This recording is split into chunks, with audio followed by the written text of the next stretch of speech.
Bismillahirrahmanirrahim. Assalamualaikum warahmatullahi wabarakatuh. Waalaikumsalam. Salam sejahtera untuk kita semua. Jadi kali ini kita akan kuliah mengenai Keraton Kasultanan Yogyakarta Hadiningrat. Tapi sebelum itu marilah kita berdoa supaya menjadikan ilmu yang bermanfaat. Silahkan berdoa menurut agama kepercayaan masing-masing. Dimulai.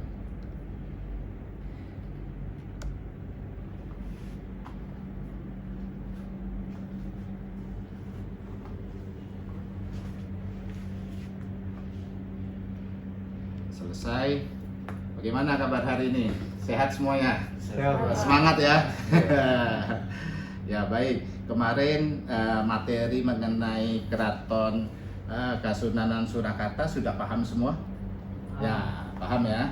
Nah, kali ini kita akan kuliah mengenai Keraton Kasultanan Yogyakarta Hadiningrat. Tetapi sebelum kita kuliah, coba keluarkan kertas, kita adakan kuis gitu ya. Ini mandiri ya. Nah, hanya satu soal saja ya. Saya ingin apa konsep yang ada di Keraton Kasultanan Yogyakarta Hadiningrat? Silahkan. Satu saja, silahkan. Waktunya mungkin 5 menit lah ya. Jangan lupa ditulis nama sama NIM-nya ya.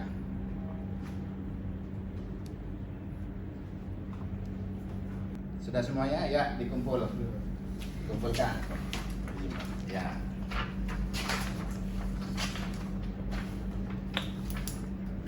Ya, baik. Saya coba periksa. Oke. Ini adalah kuis ya. Oke, baik, silahkan yang ingin keluarkan laptopnya atau buku catatannya. Kuliah hari ini bisa kita mulai ya.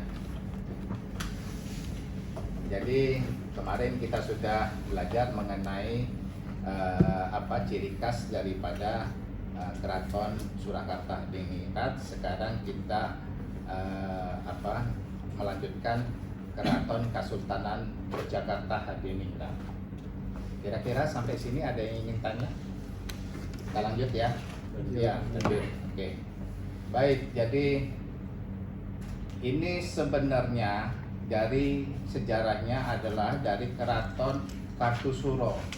Karena ada perjanjian Giyanti 1755 ya, itu letaknya di Solotigo, tepatnya itu 13 Februari 1755. Oleh Belanda ini dipecah ya, dipecah menjadi satu, ada Keraton Surakarta Hadiningrat letaknya di Surakarta. Yang kedua adalah Keraton Kasultanan Yogyakarta letaknya di Yogyakarta. Pada berikutnya lagi nanti dari Surakarta Hadiningrat dipecah lagi jadi Mangkunegaran. Nah, Kasultanan Yogyakarta itu dipecah lagi menjadi Pakualaman. Ya, paham sampai sini? Ini politiknya Belanda, divided et impera. Jadi Belanda ingin menguasai kerajaan yang ada di Jawa begitu. Nah, yang istimewa dari Keraton Jogja sekarang itu sumbu imajinernya itu sudah menjadi situs warisan dunia, mendapat penghargaan dari UNESCO. Bahwa kalau kita lihat sumbu itu lurus kan biasanya ya, sumbu itu nyata ya. Ya, nah kali ini adalah sumbunya imajiner. Ada yang paham? Ada yang tahu? Kira-kira sumbu imajiner? Sumbu apa? Sumbu maya ya, sumbu maya. Sumbu maya seolah-olah adanya sumbu. Nah, itulah disebut dengan sumbu imajiner.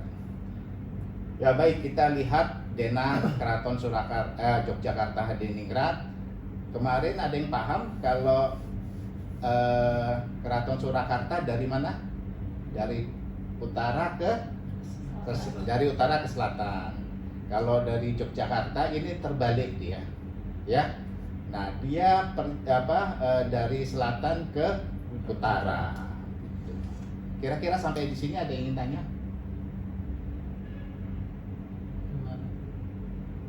Ya, silakan. Izin bertanya Pak, Ya. kalau untuk perbedaan dari Keraton Surakarta dan Keraton Yogyakarta apa ya? Oke, baik. Jadi begini, kalau kita melihat ini adalah Solo ya, Surakarta ya. Surakarta itu, nah ini dia sebentar. Ini katakanlah ini keratonnya ya. Di sebelah selatannya itu adalah Laut Selatan ya. Laut Selatan. Ini adalah ilmu kosmologinya. Di sebelah timur itu Gunung Lawu ya. Di sebelah baratnya itu Gunung Merapi Merbabu. Kita taunya Merapi saja ya. Ini adalah hutan Kerendo Wahono.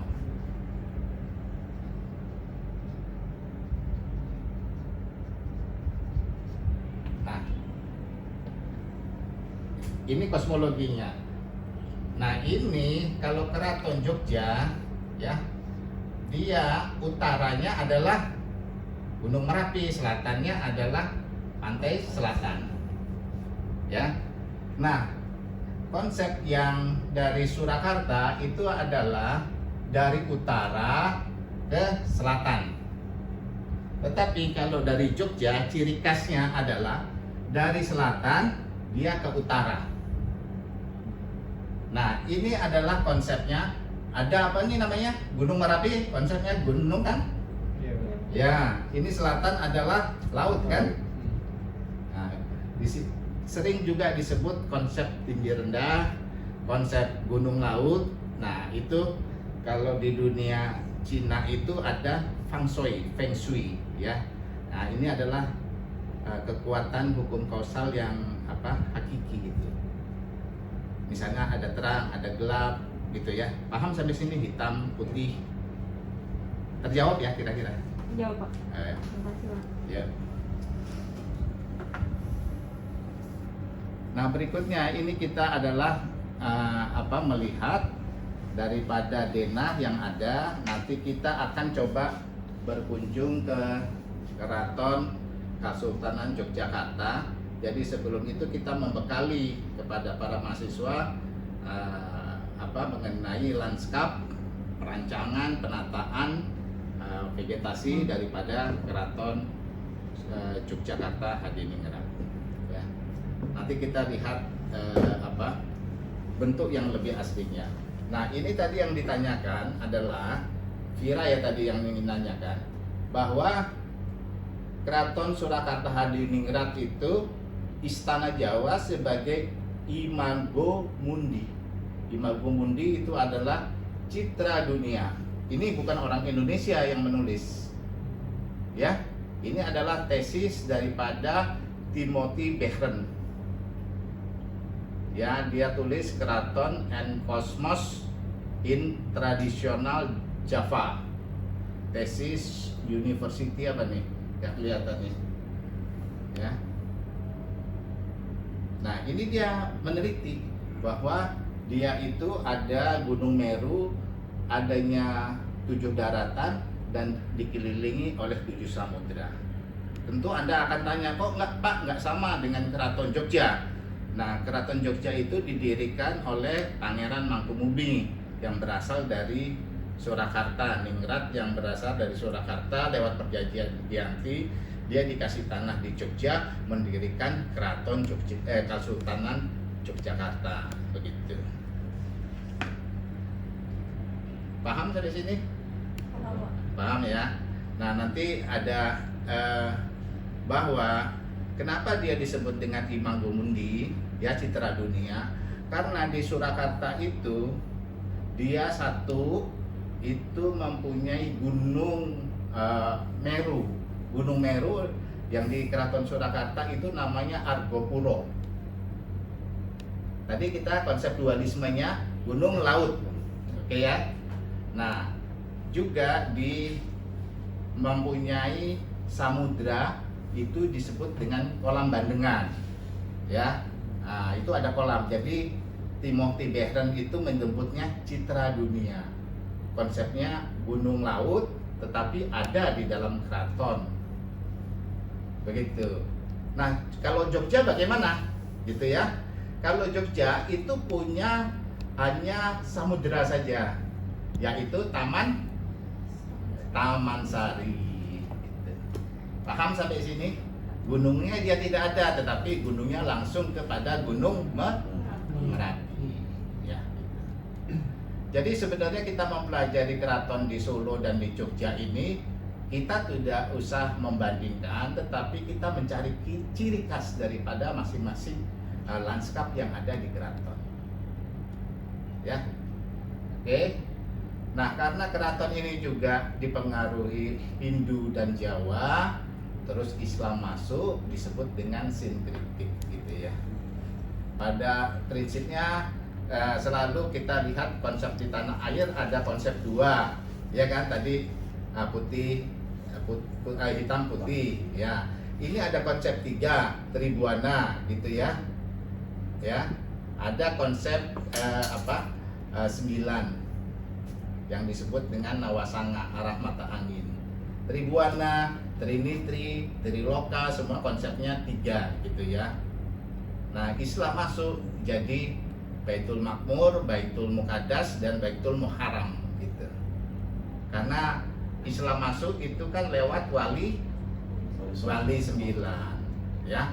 Makanya nanti ada tugu pal putih itu kita coba bahwa disebutnya alif mutakallimin wahid, gitu. Jadi poros itu langsung menuju kepada Gunung Merapi, begitu. Nah, sama juga dengan di keraton Keraton Surakarta. Nah, di Keraton Yogyakarta itu ada konsep yang disebut dengan mengayomi buana, gitu ya. Ada nama lokalnya, gitu. Siapa tahu sangkan Parading Dumadi, perjalanan manusia menuju kesempurnaan. Kalau Solo dari utara selatan, kalau Jogja dari utara, ya. Nah, nanti kalau kita langsung ke lapangan, ya, nanti kita lihat di setiap interiornya ada ornamen seperti bercak itu, yaitu mohon maaf ini pelajaran biologi, itu adalah sperma, ya. Ada alat kelamin jantan dan alat kelamin betina, wanita, itu menuju kepada pembuahan, terus menjadi manusia, bersosialisasi, akhirnya dia menuju kepada sang pencipta, yaitu di Gunung Merapi, ya. Jelas sampai sini?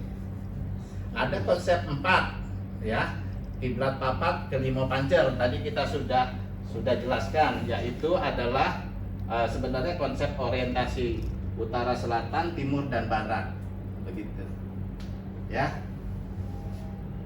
Nah, itu Kampung Krapyak itu adalah suatu panggung, itu nanti semen, di mana proses perjalanan itu dimulai, begitu. Sampai sini ada ingin ditanyakan? Belum ada. Kita lanjut ya. Kita lanjut. Siapa udah pernah ke Jogja?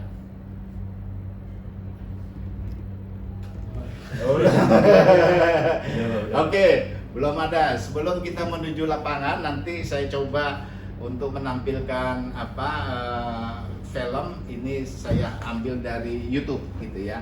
Nah, sebagai pancer, keraton merupakan roh kosmis, antara lain memberikan perlindungan, ya, hangayomi, memberi rasa aman, tenang, tentram, hangayemi, ya, dan memberikan berkah berbagai hal, hamberkahi, ya. Nah, inilah ketiga watak raja.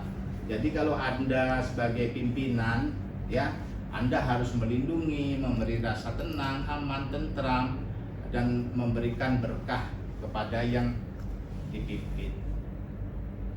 Nah, ini adalah pelajaran baik, contoh ya dari kebudayaan Jawa. Nah, yang kita bisa gunakan dalam kehidupan sehari-hari, gitu ya. Ya seperti asah, asih, asuh, gitu ya. Nah, itu Sangkang Parading Dumadi itu adalah asal usul manusia ya menuju kepada Sang Pencipta. Sangkang Parading Dumadi ya. Sampai sini kira-kira bisa dipahami? Bisa, Pak. Bisa ya. Oke, berikutnya nanti kita akan melihat keraton gitu ya. Nah, ini bagian yang di bawah ini adalah Sri Manganti. Keraton itu dibagi menjadi satu itu adalah area alun-alun, yang kedua adalah Paseban, yang ketiga adalah Sri Manganti, yang keempat bagian inti yang disebut dengan Kedaton. Nah, kalau kita belajar dari kerajaan dari Trowulan Majapahit, dia hanya mempunyai satu sisi.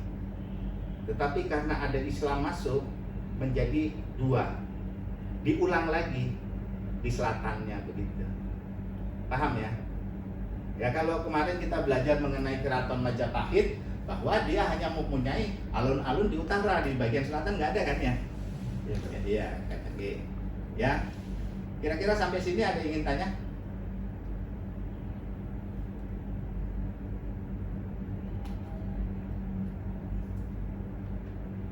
Apa Anda lihat ini kesannya? Bersih, rapi? Iya. Oke. Formal. Oke, ya. Nah, ini adalah bagian inti daripada Kedaton ya. Saya ambil contoh begini, nanti kita cek di lapangan mengenai interiornya ya. Nah, ini seperti apa nih?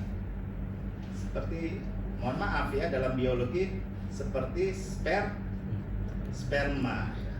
Nah, seperti sperma terus mengadakan pembuahan sampai ke atasnya dia bertemu kepada Sang Pencipta. Itu adalah konsep Sangkang Parading Dumadi. Hingga manunggaling Kawula Gusti itu adalah hubungan raja dengan rakyatnya. Raja sebagai pelindung, raja sebagai menciptakan suasana aman, tentram dan seterusnya, juga memberkahi. Ya, Sangkang Parading Dumadi manunggaling Kawula Gusti. Itu ya, Gusti itu Tuhan dalam itu. Jadi ini bagian inti Kedaton. Nah, ini waktu itu kakak kelas Anda saya ajak ke sana juga memberi pembekalan seperti ini ya. Ini kita beradanya di selatan. Nanti ada teka-teki, biasanya di dalam itu memberikan teka-teki. Apa bedanya naga yang di sebelah sini di kanan saya dengan naga yang ada di sebelah kiri saya? Sepintas sama tapi serupa tapi tak sama gitu.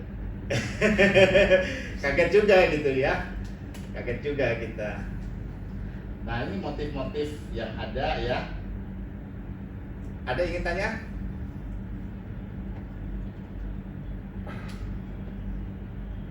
Ya. Pak, mau nanya, Pak. Ya, Bagas, silakan Bagas. Kan biasanya kalau perkarangan atau luar itu kan biasanya pakai rumput ya, Pak. Ya. Kok di sini saya ngeliat kayak itu penggunaan pasir atau apa ya, Pak? Ya, Pak. Tanaman keratonnya, Pak. Ya, baik, terima kasih. Bagus ini pertanyaannya ya. Tadi nggak ada yang merhatiin ya. Biasa pengalas kita dan dalam teori itu menggunakan rumput. Tetapi ada filosofi di Jawa itu bahwa makhluk hidup itu tidak diinjak. Ya. Nah, oleh sebab itu makanya dia menggunakan pasir. Oh. Oke ya. Pasir ini berasal dari pantai selatan. Kenapa? Pada deal keraton di Kota Gede ya, Raden Wijaya mengadakan deal bahwa dengan Ratu Pantai Selatan. Ya. Tahu Ratu Pantai Selatan? Kalau saya nyebutnya Queen of the South gitu ya. Ya, jangan, jadi dealnya adalah setiap raja-raja tanah Jawa harus memperistri beliau. Ya, sebagai penghormatan, pasir yang ada di pantai selatan dimasukkan ke dalam keraton. Di Surakarta juga begitu, di Jogja juga begitu. Nanti kalau ada sempat waktu, nanti dalam kita kunjungan, kita coba ke keraton Kota Gede, embrionya gitu ya.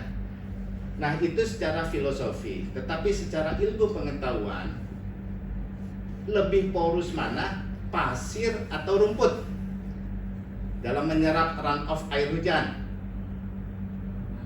Pasir ya. Nah, ini udah mengadakan penelitian ya, bahwa di dalam nanti kedaton Anda merasa adem, ayem, tentrem gitu dan sejuk, adalah comfort zone di situ ya. Jadi nggak perlu pakai AC, malah Anda nanti berasa ngantuk, pengennya tiduran di emperan-emperan itu. Oke, kira-kira sampai itu sudah jelas mengenai mengenai keraton Yogyakarta. Jelas ya. Kita diskusi kecil nanti siapa yang ingin memaparkan mengenai ciri khas daripada keraton Yogyakarta Hadiningrat. Ya. Cut.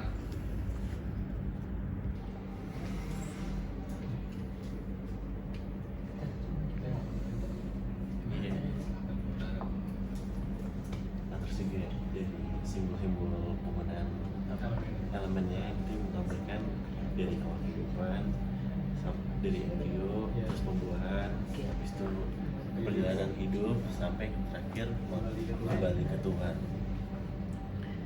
Terus juga tadi juga penggunaan dari landscape-nya itu menggunakan rumput, ya pasir. Ya, guna pasir. Tujuan kan peduli sama Action. Ya, waktunya cukup ya untuk diskusinya. Ya, silakan yang ingin maju. Bagas, silakan Bagas. Ya, Ya, Pak. depan aja sini. Izin ya, Pak. Ya, silakan. Selamat pagi Pak Eko dan teman-teman sekalian. Saya izin mengulangi atau mereview materi hari ini. Jadi ada ciri khas dari Yogyakarta yang akan kita nanti datangi itu. Jadi untuk ciri khasnya itu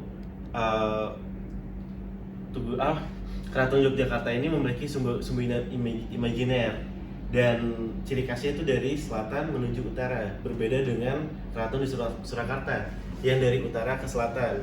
Dan menariknya pada keraton ini, pada area landscape-nya atau ruang luarnya itu menggunakan elemen pasir.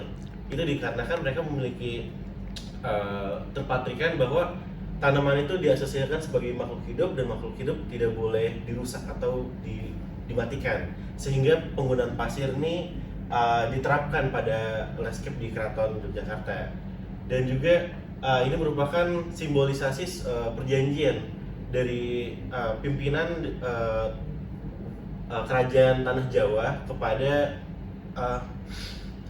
Ratu Pantai Selatan. Jadi mensimbolkan bahwa si pimpinan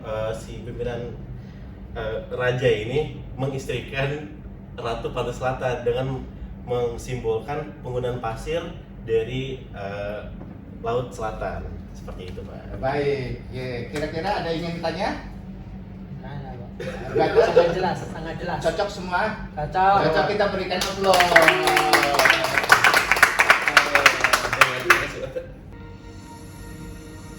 Oke, baik.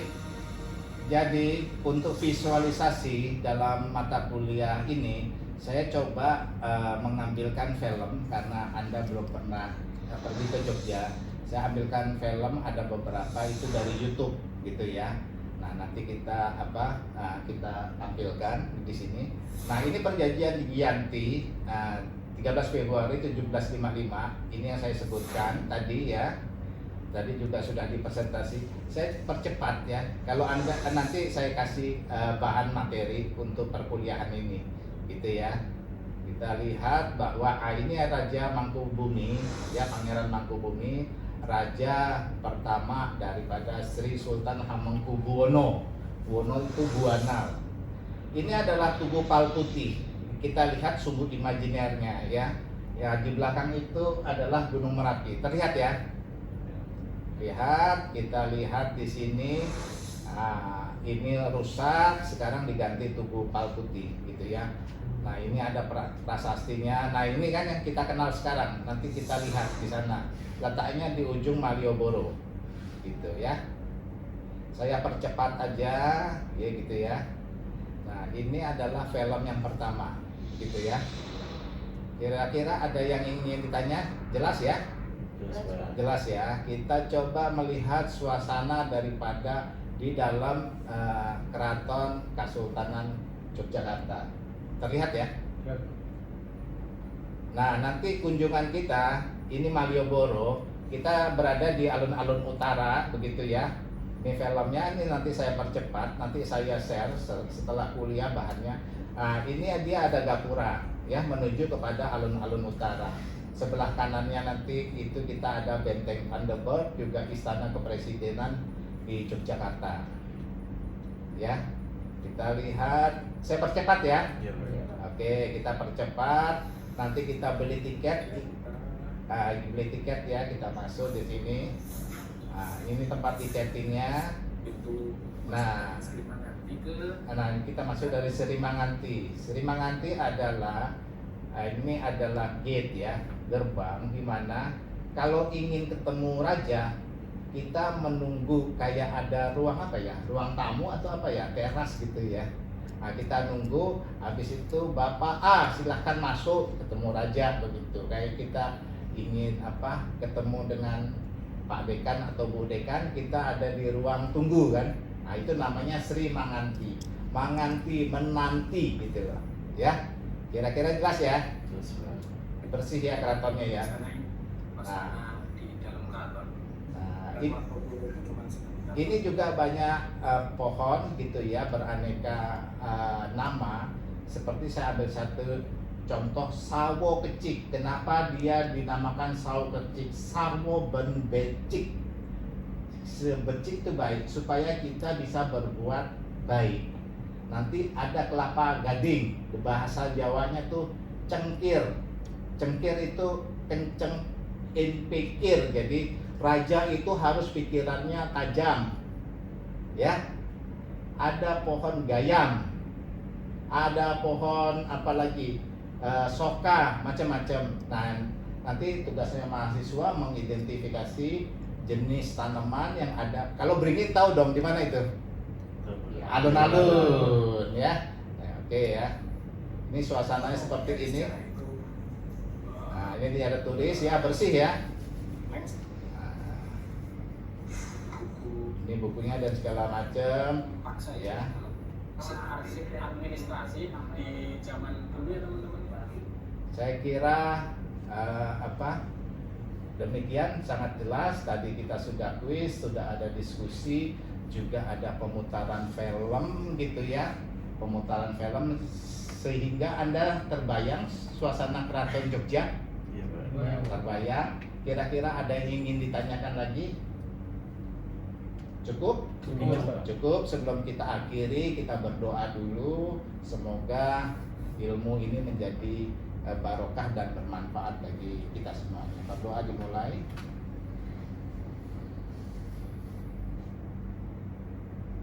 Ya, berdoa selesai. Jadi materi Jawa Tengah sudah Jawa Tengah dan Jogja habis.